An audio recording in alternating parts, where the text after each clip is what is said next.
వాళ్ళు మాత్రం బ్రష్లు కొనుక్కోరా, సబ్బులు కొనుక్కోరా? సేల్స్ ట్యాక్స్ అయితే రావాలి కదా.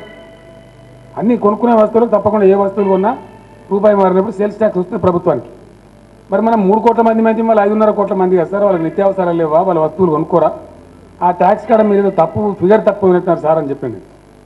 మంచిదని చెప్పి మళ్ళీ ఓపికతో కూర్చుని మళ్ళీ ఒక 7-8 రోజులు ఈ ఆర్థిక నిపుణులందరినీ కూర్చోబెట్టుకుని ఆయన కేసీఆర్ గారు డౌట్ వస్తుంది అయితే సంగతి అంటే మొత్తం అంతా రీసెర్చ్ చేసి సేమ్ ఫిగర్ వస్తాను, ఎట్లా లెక్క పెట్టిన అదే ఫిగర్ వస్తాను. నాకు ఫోన్ చేసిండు వాడు, సేమ్ ఫిగర్ వస్తాను కేసీఆర్ గారు అంటే, నేనన్నా సెర్చ్ ఇంజిన్ పెట్టుండి సార్ దయచేసి దానికి రీజన్ కనుక్కోండి. ఇక్కడ ఎక్కువ రావడానికి అక్కడ తక్కువ రావడానికి కారణం ఏంది అని సెర్చ్ చేసుకుంటూ పోండి, ఆ సెర్చ్ మిషన్ పెట్టండి సార్ అంటే సెర్చ్ పెట్టింది పాప అందరు కలిసి. తేలిన ఉదంతం ఏంటంటే అక్కడ పన్నుల ఎగవైతే ఎక్కువ, ఇవాళ కట్టరు పన్నులు సరిగా, అందువల్ల అక్కడ తక్కువ ఉంది ఆదాయం. జనం ఎక్కువ ఉన్నా సేల్స్ ట్యాక్స్ కూడా సరిగా రాకపోవడం వల్ల ఇక్కడ తెలంగాణ ప్రజలేమో సిన్సియర్ లా అబైడింగ్ పీపుల్, వాళ్ళు లాని అవాయిడ్ చేస్తారు.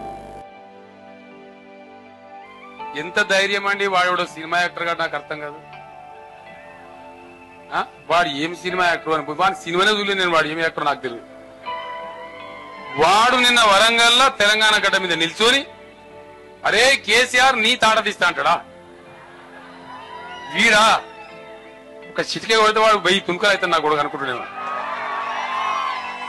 దీన్ని మీరు ఏమర్థం చేసుకోవాలి? నన్ను తిట్టిన నాకు బాధ, నన్ను రోజు 10 కుక్కలు తిడితే నేను పడుచుకోను. ఇష్యూ ఏంటి ఇక్కడ? కేసీఆర్ లాంటి పట్టుకునే ఒక గింతంత చిట్టాడంత వాడు చిట్కేదంత సినిమా యాక్టర్ గారు మాట్లాడితే తెలంగాణ ప్రజల మీద, తెలంగాణ రాజకీయ నాయకుల మీద ఆంధ్ర వాళ్ళది ఎంత అహంకారం. ఇంకా వాళ్ళకి స్థానం ఇస్తే మన నెత్తినెక్కి ఎట్లా సవారీ చేస్తారు?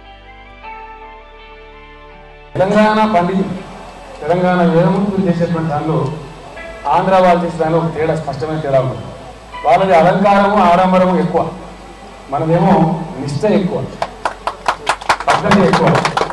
ఏ పని చేసినా కూడా ఆడంబరం లేకపోయినా అలంకారాలు లేకపోయినా ఆచరణలో మాత్రం ఎంత నిష్ట అంటే, ఎంత ఏకాగ్రత అంటే అద్భుతమైన పద్ధతిలో తెలంగాణ వేదముక్తులు చేస్తారు.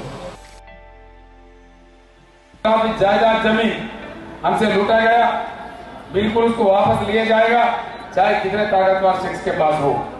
अब वक्फ बोर्ड को जुडिशियल पावर भी दिए जाएंगे। మేము Polavaram project as it is కడతామంటే దాన్ని వ్యతిరేకిస్తాం, డిజైన్ మార్చాలని డిమాండ్ చేస్తాం. తెలంగాణ ప్రాజెక్టులు పూర్తి అయినాక మా నెట్టెంపాడు, మా ఎస్ఎల్బీసీ, మా కల్వకుర్తి, మా భీమా, మా జూరాల టు పాకాల, మా పాలమూరు ఎత్తిపోతల పథకం ఇవి నిండిన తర్వాతనే నీళ్లు మిగిలితే దానికి ఇష్టమైన నీళ్లు గాని, లేకపోతే నీళ్లు తీసుకుపోనియ్యం. తామేవీ తక్కువ కాదు అన్నట్టు అల్లుడు హరీష్, కొడుకు కేటీఆర్, కూతురు కవిత మొదలుకొని టీఆర్ఎస్ నాయకులు అందరూ సీమాంధ్ర ప్రజలను, నాయకులను టార్గెట్ చేశారు. కేటీఆర్ కోపంతో ఊగిపోయారు. కొట్టండి రావాణ్ణి అంటూ అరిచారు.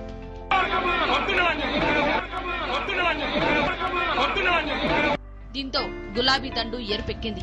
జేపీ వైపు కదిలింది, వెంబడించింది. టీఆర్ఎస్ ఫ్లోర్ లీడర్ ఈటెల జేపీపై చెయ్యెత్తారు.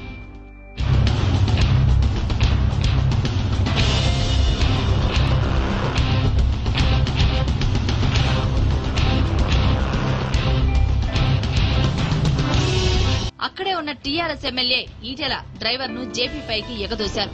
అంతే, మళ్లీ కసితో ముందుకెళ్లిన ఈటెల డ్రైవర్ జేపీ తలపై వెనక నుంచి కొట్టాడు.